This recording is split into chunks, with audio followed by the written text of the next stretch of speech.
Everybody, welcome to Ramadan Nights, sponsored by Charity Right. Thank you all for joining us here today. We're in conversation with Sister Calisha Bennett. Assalamu alaikum. Wa alaikum salam. I also have my lovely co-host, Tariq Shafi, here with us today. How are you doing, Tariq? Well, thank you. How are you? Good, alhamdulillah. So this is our first show of Ramadan on Ramadan TV, Ramadan Nights. So just a little bit about the show. We're going to be bringing you a range of prominent figures from across Sydney to talk about their journeys. So the ups and the downs that they've experienced throughout their life, everything in between, and what brought them here today to speak to us. So inshallah, you'll stay tuned, you'll interact with us, so please do send questions, please do send comments, and all of your thoughts. We will try and reach out to you, all of them, and connect with you guys. Because that's the point of this show. We really want to connect the community back to your homes, especially during COVID. So, brother, Tariq, how's it going? What are you feeling? What are your thoughts? Feeling a little bit nervous. Me too. With showbiz, you never know what's going to happen. We're going live all across Australia as well as the globe. So guys, if anything does take place, they tell you in showbiz, just stay calm, relaxed, and have somebody with a fire exhauster, Extinguisher. Extinguisher, thank you, right, to get going. You can see I'm already muddled. So please bear with us if anything does happen. We've got an amazing tech crew here that will continue to be able to support us. So thank you. Thank you, Brother Tariq. So without further ado, I really want to get stuck into the conversation with Calisha. Thank you for being here with us today. It means so much to have you here. I know personally, like, Calisha Bennett is a name that is really coming up quite a lot. I know you haven't been here too long in Sydney, but Calisha Bennett is a name we love to hear, whether it's with National Zakat Foundation, Sisters in Need, Brothers in Need, Developing Diamonds. It's a name that we hear quite often, but for some of the viewers that might not have come across Calisha Bennett yet, tell us a little bit about yourself. Yeah. Wherever you want to begin. Yep, so assalamu alaikum to everybody who's watching at home, and a little bit about me would be that I'm Australian born Muslim. My dad is a convert to Islam, so he became Muslim when he was about 21 years old, so over 40 odd years ago. My mum is Cocos Islander, she's born Muslim.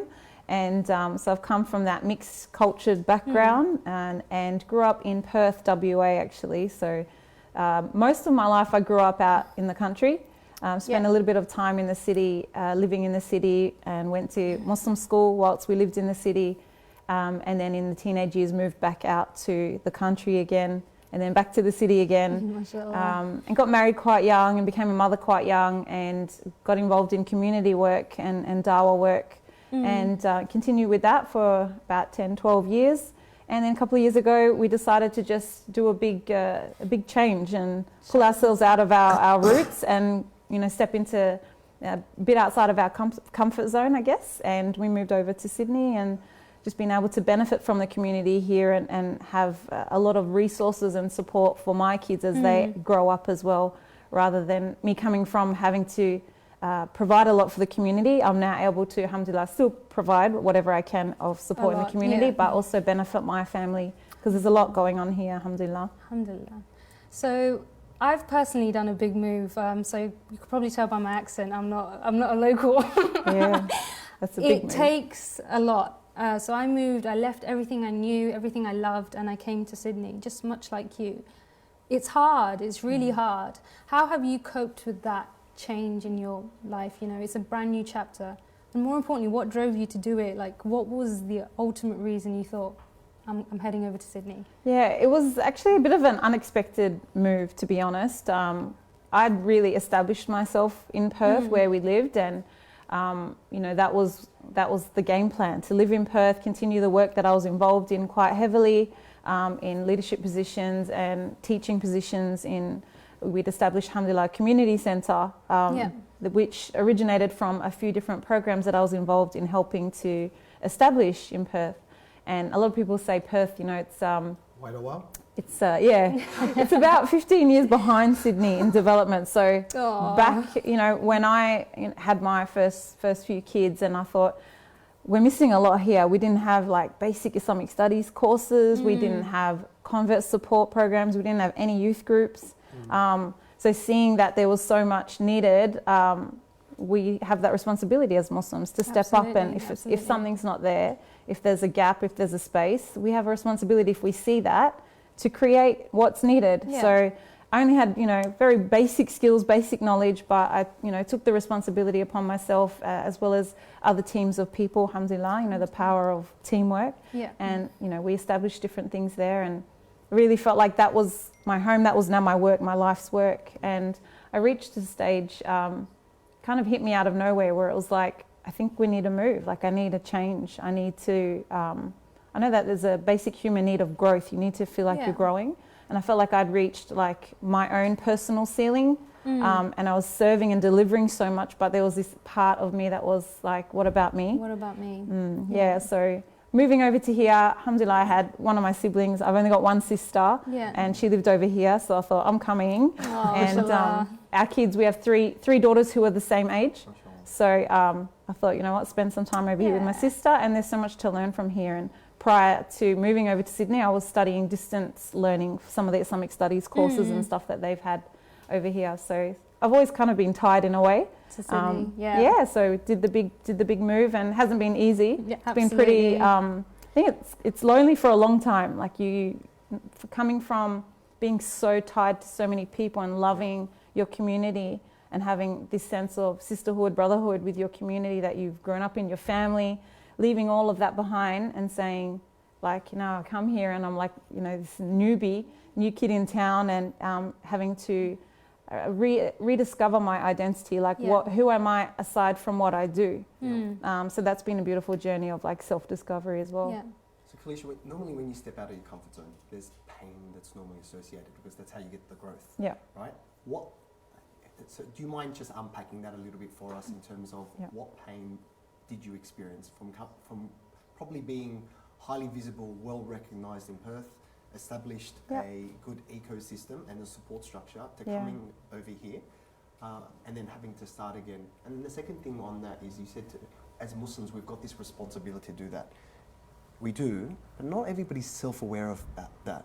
So where did that self-awareness come from for you to be able to drive you from one side of Australia to the other, to the better side, I must say, right? Within Sydney, right? The better side. Although I love Perth, I have to say. I travel to Perth frequently, but where did that come from? So do you mind just talking to us a little bit about that? Yeah, I guess it's that whole concept of, sometimes like to teach someone how to swim, you kind of have to throw them in the water a bit. So I think I kind of do that to myself sometimes, and I've realised that I think that's an important part of life. That's when you feel like you're alive, when you're forced to swim, when you think you can't swim. And I think comfort zone is probably one of the most dangerous and maybe unhealthy things, and that's why I reached a point where I wasn't feeling the same sense of fulfilment from the work that I was doing, because I wasn't feeling challenged enough. I wasn't feeling like I had enough maybe creative autonomy, the time, the space to do what I love to do, which was fill the gaps in community and serve according to a need. And, after a period of years of kind of doing the same thing,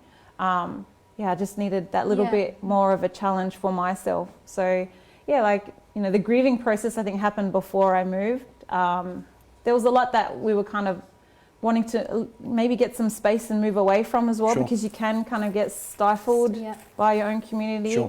Maybe community leaders might relate to that experience a bit. It was kind of like a bit of a break to be able to just breathe and reassess myself, my life, my ambitions, my family, what our needs were, and just adapt and adjust. But it hasn't been easy at all. Like, it was really difficult on the kids. What's been difficult in particular? Hard on the kids moving away. They miss family. They miss the extended family, and they miss a lot of their friends. And one of my kids, we moved in the teenage years.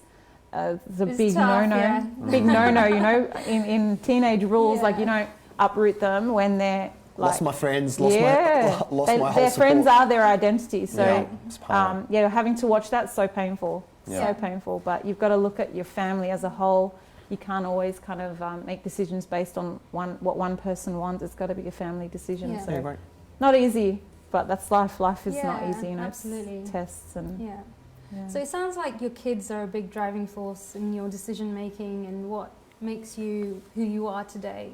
So as a mum, when you had to make that transition and any other big decisions that you make, that there is a bit of guilt there is a bit of am I doing the right thing?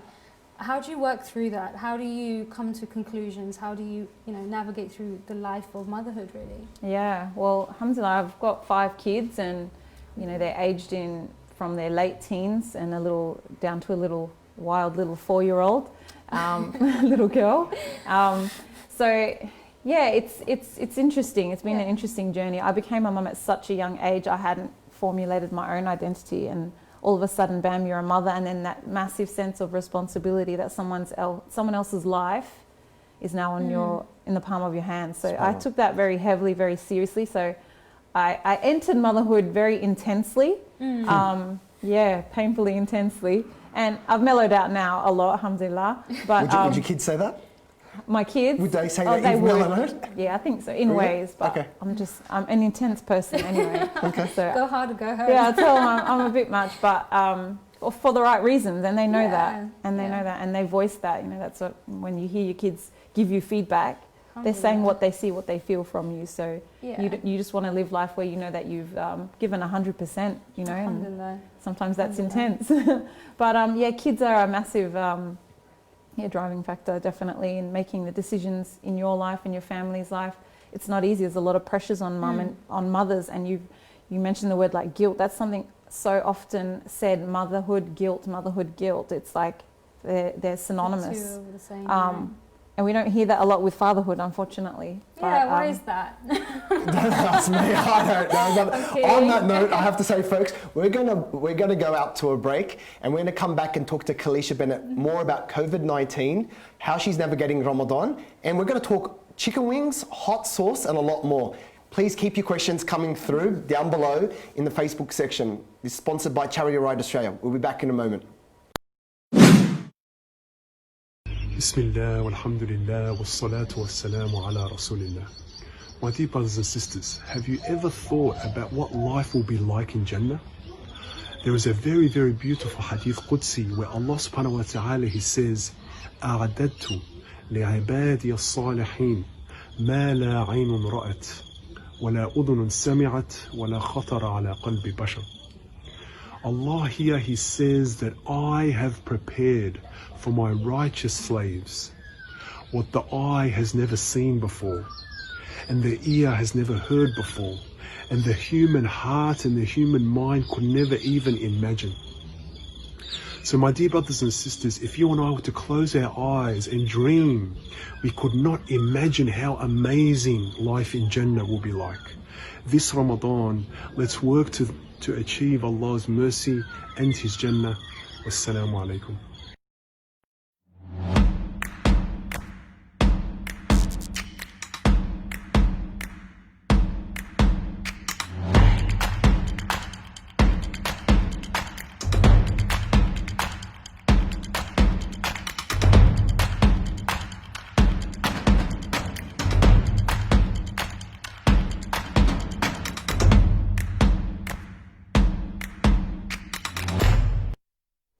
Assalamu alaikum and welcome back to Ramadan Nights. We're joined tonight with Calisha Bennett. We just saw a beautiful video about imagining what Jannah might be how Jannah will look like, what will it smell like.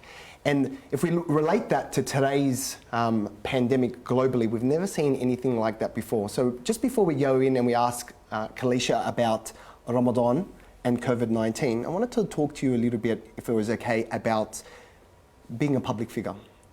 So when we see public figures such as yourself, people look up to you, right?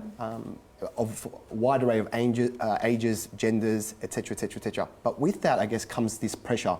And the pressure is that people expect you to be perfect, right? There's this veneer that's almost carved out that you need to be perfect. However, people sometimes don't realize the struggles, the personal struggles that you might be going through. So when in one of our scoping sessions before this show, you were telling us a little bit about some of the struggles that within family, in particular to do with one of your siblings. Do you mind if we talk a little bit about that? Yeah, sure. And the pressures of being a public figure? Mm-hmm. Yeah, so public figure, it's heavy, right? It's a heavy responsibility. And to be honest, if I had the choice, I would love just a quiet, private life, living somewhere out rural. You have that. Yeah, in a way, yeah, I guess, Campbelltown, but... Sydney's finest, Campbelltown. Yeah. I guess at the core of it, I would love to have my, my privacy and live a quiet life and not have the responsibility of supporting people, teaching people, influencing people. It's a very heavy responsibility and a heavy burden. And when we look at the Prophet Muhammad sallallahu alaihi wasallam and his example, do you think he wanted to be the center of attention? Did he want people to hold him in this high esteem? He was the most humble human being ever. But Allah subhanahu wa ta'ala said, you have a mission, you have a message, and now you need to step up. And each and every one of us as Muslims have that mission to pass on the message, the da'wah, whatever good we can deliver to community, to society. We have a responsibility to do that, and that means putting ourselves on the line. And to be honest, it is very difficult being a female Muslim woman public figure. There's a lot of stigma around it. Personally, I had a lot of apprehensions, and prior to making the decision to be more outspoken in my my reminders and the coaching and the identity talks that I do, you couldn't see me online. I had no pictures up, nothing. My privacy was everything to me. I love my privacy. Sure. And so having to step forward, I try to. Of course, you have to, present yourself in, the proper etiquette, a professional way. But I also add a little bit of my own personality to that, some of my personal story to that, just to show the real side again, I'm still a human being. I still struggle day to day with a lot of different things. My life's not perfect. My background's not perfect. I've come from a really colourful kind of family situation. It's still colourful today. And I face those struggles within my family unit and my extended family and close friends and networks every day. So a lot of what I do now and what I speak about is speaking to the struggle of Muslims in current times. Right. And reminding ourselves that Islam is the beautiful model. It's perfect. The Quran and Sunnah is perfect, but we humans are not perfect. Absolutely. And we are going to go through the ups and downs in life, and there are so many struggles, and let's lift the judgment away from those struggles, away from each other, and just support each other towards pleasing Allah in the best way that we can. And in the light of social media, it's hard to lose vision of that. I call it the highlighter reel because when we are looking at Instagram and people who are in the public figure, you think that their lives are perfect, and so you coming out and speaking to audiences and saying, my life isn't perfect, and that's okay. I'm doing what I do and I'm striving for in the way of Allah, but it's okay not to have a perfect life. So the struggles that you face, some of the things that you've had with your family, do you want to share a bit about those with us? Yeah, sure. So growing up, I have 6 brothers, I have 1 sister, so we're a very big family. We had a lot of age gaps between us, and then coming from, a family with 2 different cultures. We had Aussie culture, we had kind of Islander Malay culture, and then alhamdulillah, my parents, they're coming together, they created Islamic culture within our home, along with the societal culture, which is the Aussie culture, right? So having a big family and a community in Perth that wasn't highly supported in terms of youth programs and stuff like that. A lot of the people around me and some of my siblings just got caught up on, falling into the wrong path. And so a lot of my journey as a young Muslim, it was trying to navigate that path and not get caught into those different vices and I guess like tunnels and holes, pitfalls, So that's always been a very touchy point for me personally, which is why the work that I do is driven from that place that I've come from. The fact I lost some of the closest people to me until today to that life, and not just boys, not just the guys that I went to school with, but girls, women, like that were my best friends or my own relatives, who just from a few wrong steps we went on totally different paths, subhanAllah. And for me, having a very little basic understanding of Islam especially my teenage years and early adulthood, that's what helped to keep my head on straight, and that's what I pretty much call to now and remind people about, that if we can just keep on track, know why we're here, hold on to some essential principles, but also understand the struggles in that path, then inshallah, we can hopefully stay on track together, inshallah. So Calisha, what do you think, just before we talk about Ramadan and we talk about COVID-19, what do you think your greatest struggle in life has been thus far? My greatest struggle in life? What's been your biggest challenge, do you think, that when people look at you, they would never have thought wow, she actually went through that, Yeah. or she experienced that, because people will be able to relate to that. Yeah, Do you know what I mean? absolutely. Yeah. So, what has that been, and how did you move past that or through that? You like asking The tough questions. the questions with a sharp edge. I've got to tell you, the audience out there, I think what that's what they're looking for. Yeah, They're yeah. really looking to be able to Yeah. say, hey, we've got this wonderful figure. She's espousing Islam. She talks about how I can get the best out of me, but she's just like me. But sometimes we don't see that. Do you know what I mean? That we don't see that. So we're always looking at what we don't have compared to what we really do have. Yeah. So for you, what has been that greatest struggle? I guess for me, it's been why I do work in identity, the identity of Muslim women and young people especially, is because that has been my entire journey, trying to establish and hold on to and discover and strengthen my sense of identity as a woman, as an Australian, as a Muslim, my cultural identity, the whole kind of aspect, all the different aspects of it, the different facets of your identity.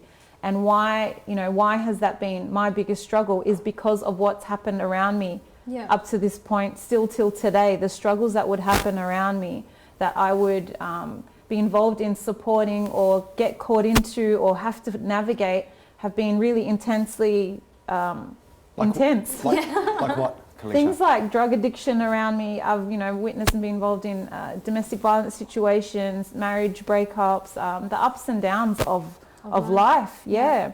Despite wanting to be a good practicing Muslim throughout all of that, It's hard. and trying to, being everyone's lifeboat, plus my own, plus trying to heal my own wounds from my own, childhood upbringing, emotional betrayals and hurt that you go through in different relationships. So, that's probably been the biggest struggle, like to keep swimming. We're talking about the analogy of jumping in the deep end, but to keep swimming and to help people along that journey. Now's been a really tricky time for a lot of people. So most of our audience are probably at home, not being able to connect with their normal lives. It's a struggle. How are you, as an individual and your family, managing through Ramadan in COVID and lockdown? How has that been for you guys? Yeah. Alhamdulillah, we adapted pretty well because we've come from being a homeschooling family.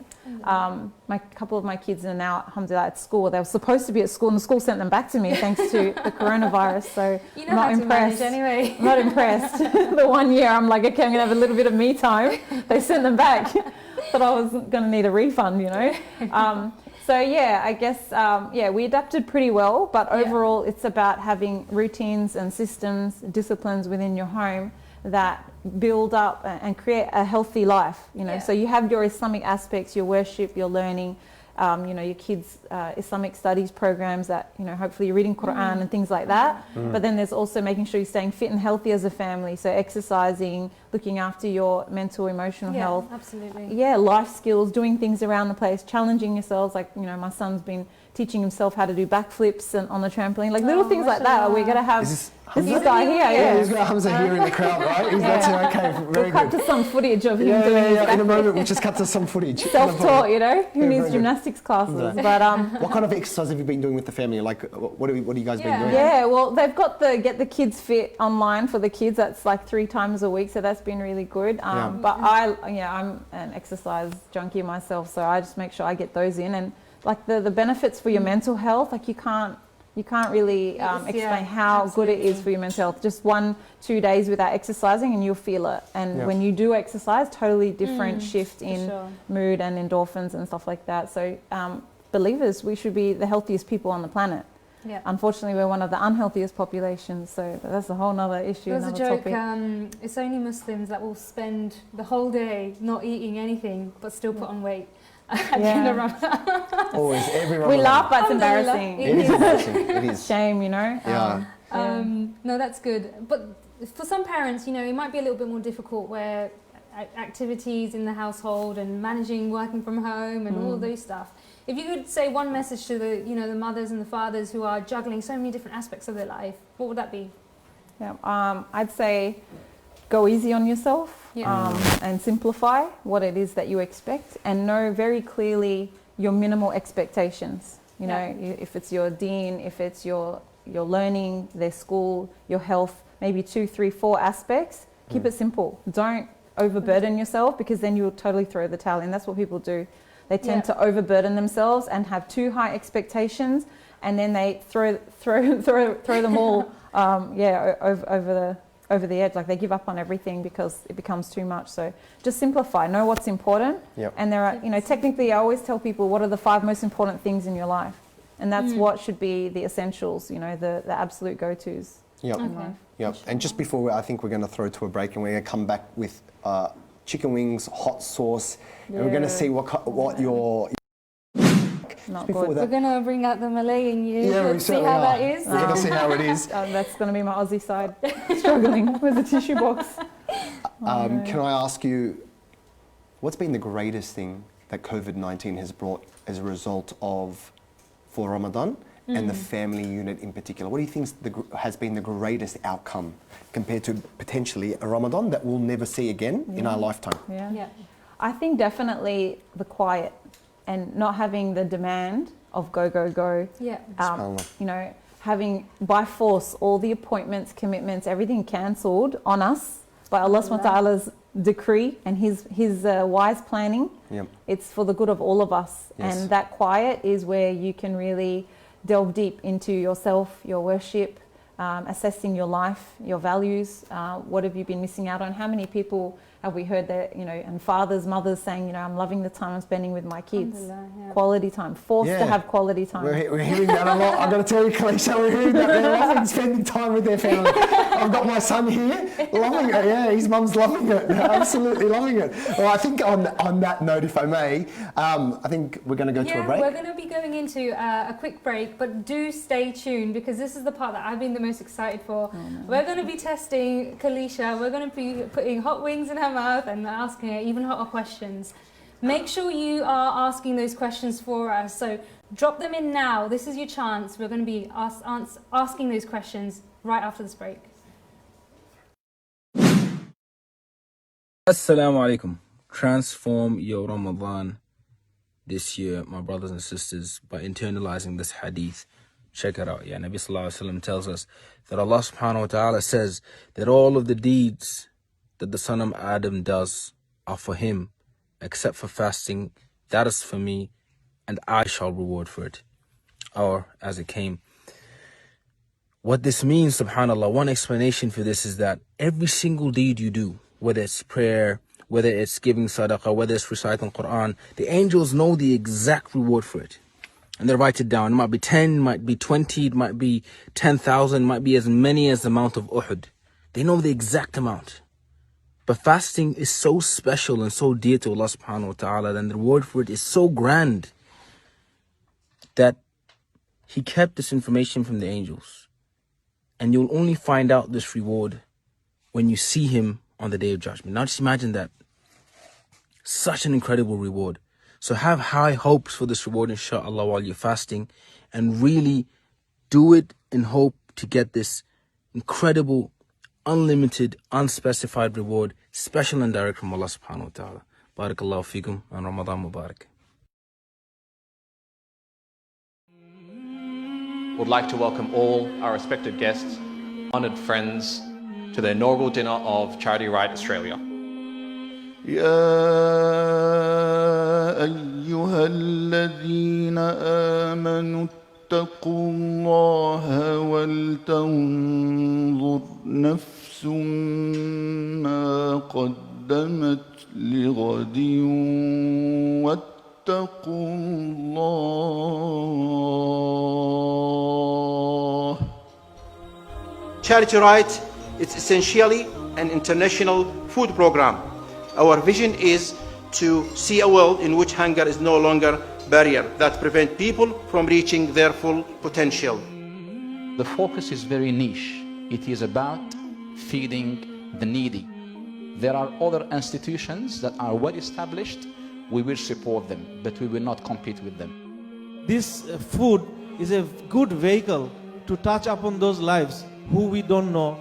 And there are kids who are waiting for the arrival of food. This is probably the only meal they'll have during the day. We have an ethical and moral duty to ensure, when we can, at least that one basic meal.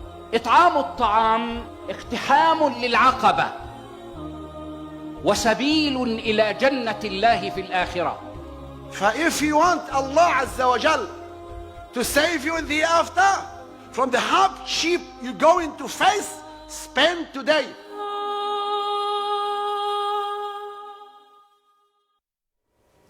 Assalamu alaikum guys, welcome back to Ramadan Nights in conversation with Calisha. So this is the segment that we've had a lot of questions for, and we've also had a lot of interest around what we're going to be doing. So I ordered an Uber Eats. Somebody say Uber Eats? Uber Eats? Yes, we've come prepared for you. Yes. There you are, Calisha. Some fresh chilies and a couple of very, very mild chili pastes. So Calisha, each chili is meant to be getting hotter. We're going to be asking you some questions in between. And hopefully your mouth won't be burning too much for you to answer these questions. Get that fire extinguisher ready, please. So guys, this is your chance. Make sure you're sending in the questions because we're going to be asking them to Calisha. And hopefully it'll be rather a bit fun trying to see how she navigates through the chili and the questions. Yeah, not sure so how do you I'll want to do this? Do you want to do the first question first, or do you want to bite right in? Okay, let's do a question See, first. that's your heritage coming out. That's my heritage, my family. My relatives are going to disown me. They're going to say, this is what happens when the islander marries a white man. You get one of these. Folks, we didn't say that. Calisha Bennett said that. It's really, really clear. Well, if it makes you feel any better, I'm gotta meant make to be my parents proud. I'm meant to be eating these with you. So Yes. from what I understand, this is the least hot. So The middle one? The middle one, Okay. yeah. So look, do you want to start with that? You go first. Okay. Bismillah. All right, we'll grab one of these. And I'll go for one of these ones. See, good, spicy. Okay, I've gone quite generous on there, but Bismillah. Okay, that's all right. It's not too bad, Calisha. It's not too bad. Sorry. Milk. So my first question: Milk. how many times have you been asked if you're a revert? A lot. Yeah, a lot of times actually. The assumption is automated because of my surname. Yep. So that's a common mistake, misconception. Yeah. And then they say, so where are you from? And then you have to explain that, and then no one knows where Cocos Islands are. Campbelltown. Yeah. Still in Campbelltown. Campbelltown. No one knows where that is either. Yeah, Even now, since I moved here, people are like, where do you live? I'm like, Campbelltown. They're like, where? What's that? I'm like, is it part of Sydney it's or such what? a weird, strange question for me as well. Like, where are you from? Do you want to know where my parents are from? Do you want to know where I was born? Do you want to know that I live in Lakemba? What is it? That's why I think for most Muslims now, especially living in different countries and stuff, we have this multi-layered identity, which is important to acknowledge and celebrate. Yep. Cool. Alrighty, so let's move into You a need bit to, more like- of a chili. You too. This is ikram, you know, we have to eat together, the barakah. I'm the person who rings. Like I've got the. We've got to make your skin tone match your shirt No, colour. right, thank you. Come on, That let's go. wasn't too Come on. bad, right? Okay, so maybe so now we what can do I move do? into the next spice level. That one I looks say. scary. It looks like No, it's not. It's just barbecue sauce. it's like poison. It's like Yeah, barbecue ready? sauce. Yeah. Let me. Bismillah. How is that? That's not too bad. No, it's not too bad. I was told that this one was a bad one. Just waiting So- for an afterburn. We have a question. Yeah, there's an afterburn. You can feel that. We have a question from Hidayah. She asks you, who inspires you the most and why? Who inspires me the most and why? Interesting. I think some of the people that I've met throughout my community journey have been the most inspirational people. And in particular, I have met some Muslims from our community with disabilities who are just the most dedicated volunteers, the most sincere, pure hearts, who I feel like are so overlooked. And see, I'm trekking up now just like thinking about it because, I don't know, I've just been able to be blessed to know them and see their hearts and their souls and the dedication that they have. Like you can't find it in the community, the way that they are dedicated to Allah subhanahu wa ta'ala, to their volunteer roles, to giving 100%, the enthusiasm, and they are like that because of their struggle. It's just purified them, and just I feel so inspired by those individuals. Like I want to have a heart like them. Is that where the name Developing Diamonds comes from? Where under deep pressure you get something so beautiful. No, she has to eat before she can answer that. Come on. Sorry, I'm slacking out. You guys are slacking off here. I know it's serious, but that's the whole point. Okay. So where does Eat with my mouth full, that's rude. Yeah. Where does the name come from? The name comes from actually, back in Perth, I established a youth group called Diamonds of Islam. MashaAllah. So that was the origins. And I initially wanted to, it was about 8 years ago now. And it's still running till today, alhamdulillah, in Perth. But I initially wanted to do Diamonds of Islam development workshops kind of thing. Yeah. Never had the time and space to, because I was involved in then establishing an Islamic Centre and all these other programs. So I shelved it, established a business name and everything. And then before moving here, I thought, I think it's time to Do it. rebirth. Yeah. You know, so I changed the name because my brand designer, he said, you sound like a building and construction company, development workshops, diamond development, something like that. Building societies. Yeah, so we switched it around. Yeah, made it a bit more feminine. Yeah. Nice. Now developing diamonds, because we're all diamonds and we're all in the process of developing ourselves. Alhamdulillah. Cool. Now hang on for a second. That's it. Now you got to go back in. Yes, you can't, we do. Like, you're Should we do one of these? Yes, you're doing. I'm going to ask These Calisha look a quick evil. question, even though I know it's in the script for me not to really talk. So, anyways, right? Calisha, how do you zone out? How do you have fun? Like, what does Calisha Bennett do For fun. for fun? Because she's Does an Calisha intense. Bennett sleep? Because you are doing live feeds all over the world. When do you? Do you sleep and how do you have fun? I sleep fine, alhamdulillah. I'm a very easy sleeper too. Let's see after the chili whether you sleep. Okay. Alhamdulillah. Oh, this come is on, get a scary, bit bigger yeah. than that. Bit bigger Really? than normal. I'm so scared. I've got trust issues. Let's unpack Oh, that's that not trust bad. issues. I think it's That's another with show. the therapist. Yeah, that's another show. I Right? feel that. I feel it. Okay. Yeah. So with the fun. Yeah. How do you have fun? Fun. I don't know, every day, the things that are thrown into my day, oh, that seed's hot. Yeah, I feel it. I feel it. Yeah, that's all right. You got to keep talking. Keep going. You just got to keep going. That's the point of the segment. All right, let's get some water. Okay, give me 1 second, please. I've got my bottle I'm here. going to get some water. The things I do throughout the day are fun. Like, I make sure I exercise at least once a day. I love that. That's fun. That was not a good idea, but carry on. Doing things with the kids, that's fun. Yeah, so just learning. I find learning fun. I find what I do, like my work, the projects I'm doing, I find it all fun. So, and I feel like life is fun. Calisha, My work is fun. We've got an interesting one here. When was the last time you cried? When's the last time I cried? Like 2 days ago? I cry a lot. No, I cry. I like to be someone who cries easily, and I think that's important. Not as in over nothing, but I want my heart to always be close to the surface. Yep. So if I have a moment, or I read something, or I witness something, I want to feel it deeply. I feel like that's living. That your heart is fully open, and we ask Allah protection from having hard, closed hearts. So I think it's important to. Cool. Keep going. That's my really job here. hot. It's burning. I've got to pee. No, I'm feeling it. I'm feeling it. Okay, right. So we've got another question here. I like this one. It's from Riz. I'm a big fan of your deep discussion cards. Oh, yeah. How did you come up with them, and how did you come up with them, and what was the idea behind it? So I guess for those who don't know what the deep discussion cards are, tell us a bit about them. So Deep Discussions cards is a little product that I made and alhamdulillah launched last year, and it's a set of cards that I always wanted to make, but I'd always done it kind of a homemade job. I would print out bits of paper which would ask questions, open-ended questions. Yep. And I would use it for like icebreakers for classes, programs, youth groups, just to kind of bring people together. Chicken wings just wouldn't break the ice enough for you. No, yeah, we would. No, that's not how I roll. So yeah, we'd use these bits of paper to ask questions, and I feel like that bringing together of people, especially initially within a class environment, everyone being able to be a little bit vulnerable and share who they are, really sets the tone for the learning that you're about to deliver, because everyone's feeling safe and receptive to What's your favourite question on those cards? Because I've seen them and I've used them and I love them. What's your favourite question on there? Favourite question is, I really like the ones that I've put with values on there. Yeah. Because I think we do need to question what our values are and understand that some people have different views on values, like honesty means or integrity means, and some people have different understandings of these different terms and values. So yeah. Yeah. Okay. Cool.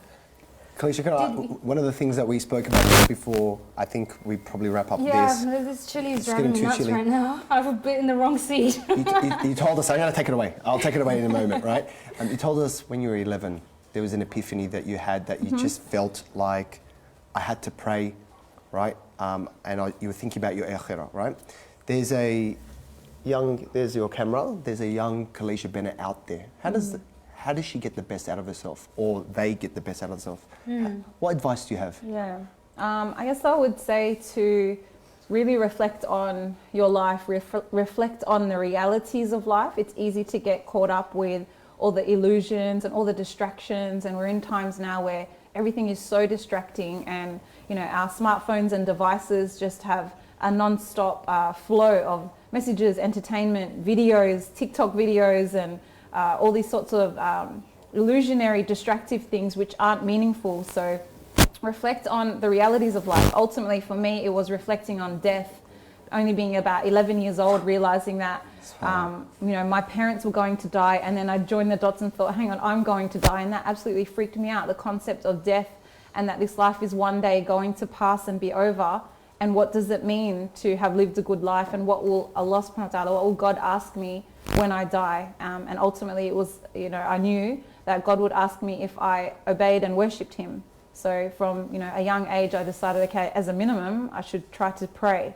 So I would tell any young person out there who is feeling maybe hollow or disillusioned or lonely or empty in life to reflect on the reality and return to Allah subhanahu wa ta'ala in obedience and worship, and just start off by praying to Him, especially now in Ramadan. Soften your heart, put your head on the ground, cry your eyes out, and ask Him for what it is that you most ardently want in this life and the next, inshallah.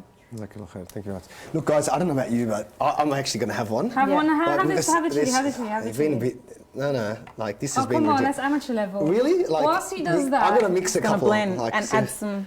Whilst he does that, there's a question that's come through, and it's hit a nerve for me because I don't know if I could answer it, because I'm away from my mum and I miss her so much every day. Do you miss your family? Do you miss your mum? Yeah, absolutely. Your family are who you are, a part of who you are. Your family has made you who you are today. They've shaped and molded your personality, your charisma, your character traits, good and bad. Yeah. And nobody's family is perfect, but they're the perfect family for you. That's okay, yeah. So absolutely, I miss my family a lot. I miss you guys, and I've always tried to live in a way that my parents would, at the end of the day, feel proud of me and feel glad that they have me as their daughter. And even if I can't be there to physically serve them, if I can serve them through serving Allah subhanahu wa ta'ala and making their hearts feel reassured, that maybe I can be something that's part of their hasanat as well, because of what they've invested in me, according to the best of their abilities. I don't know how you guys did that. Actually, well done. You had the basic. Honestly, that was. I'm going to have one of those chili seeds. Sorry about that. Sorry about that, folks. Sorry about that. Honestly. He had one job. One job. Sorry about that. We need one of those stain removal ads now. On that note, guys, thank you for joining us in conversation with Calisha Bennett. We want to thank you so much for coming on and really kickstarting this for us. We're going to be joined by some other guests. I know Brother Tariq's just made a bit of a mess. This is your time. It was supposed to be my take, so let me throw out. This is your time to Thank you very much. So thank you, Calisha. So thanks everybody for joining us tonight. Thanks for being part of the pilot, and we look forward to coming to you tomorrow with a special episode entitled "From Gangsters' Paradise to the Halls of Parliament," where we've got the local member of Lakemba, Jihad Dib, joining us. I know we've said that our ordinary episodes come to you live on Wednesdays and Thursdays at 8 p.m, but we couldn't turn down Jihad Dib. So thank you very much. And thank you to Charity Right Australia. Folks, please jump onto Charity Right Australia's website, charityright.org.au/donate. It's 100% tax deductible. Without them, the show wouldn't have been possible, and we won't be able to bring the great personalities of Sydney to you throughout the course of Ramadan. So thank you very much for joining us tonight. Please feel free to continue to leave us potentially a 1-star or a 2-star review, right? and some questions, and we look forward to seeing you tomorrow. Assalamu alaikum and good evening. Assalamu alaikum, guys. You're going to pay for this rug. Yeah, no.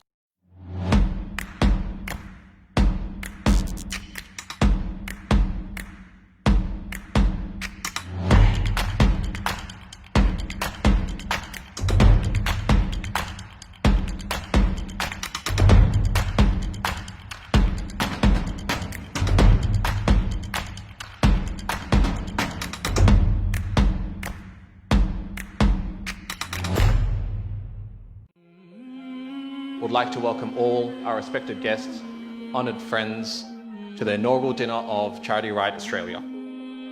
يا أيها الذين آمنوا اتقوا الله ولتنظر نفس ما قدمت لغد واتقوا الله.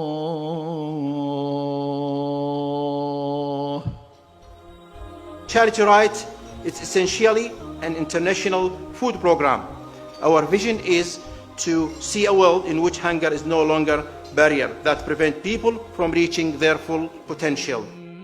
The focus is very niche. It is about feeding the needy. There are other institutions that are well established. We will support them, but we will not compete with them. This food is a good vehicle to touch upon those lives who we don't know. And there are kids who are waiting for the arrival of food. This is probably the only meal they'll have during the day. We have a ethical and moral duty to ensure, when we can, at least that one basic meal. إطعام الطعام اقتحام للعقبة وسبيل إلى جنة الله في الآخرة. If you want Allah Azza wa Jal to save you in the after from the hardship you're going to face, spend today